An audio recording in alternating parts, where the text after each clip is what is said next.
Sir, this unfortunate incident of Angel Chakma, my heartfelt condolence to the bereaved family. Sir, this incident had, after it came to light, I just want to know from the government that what measures did the government take to unitedly work to arrest the absconding person.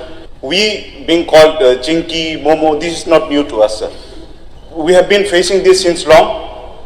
Anyone from this house also can face. Any member from the state can face. Sir, we would like to know the government of Tripura and the government of Uttarakhand, did they come together? Is the liaison officer sent from Tripura to Uttarakhand to closely monitor this case? And sir, we know that Angel Chakma's father is serving for the nation. He himself, to get justice, he has been knocking doors.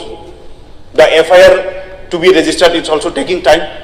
And sir, it's not only FIR from our state, our Honorable MP, East MP, and our Maharaja Pradyut also, he need to personally intervene to bring the dead bodies and to coordinate with them to the student bodies also. And sir, if today we don't speak up, if today we don't have any helpline for the student, those who are studying outside the state, all the parents, those whose children are studying outside state, they will be so much concerned, they will be insecure, sir. Our state should create such a mechanism that all the state has liaison officer. The state should have the database of students staying outside the state, those who are studying.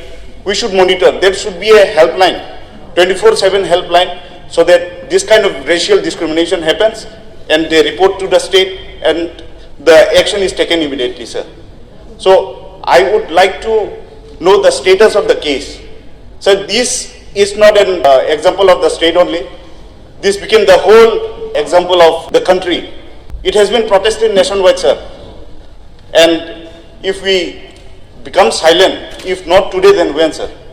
So this is my humble request that if you can tell us, if the Honorable Minister can tell us what is the status, and in future, if there is a mechanism that such racial discrimination happen. By the time I end my speech, by the time I end my line, I know somewhere someone must be facing racial discrimination, which goes undocumented, sir. So there should be a mechanism, there should be a system in the state that the cases, all the racial discrimination cases, this ethnic slur, sir, this kind of thing doesn't happen. We make sure that our state is very much supportive to the students, those who are studying outside the state. Thank you, sir. Okay.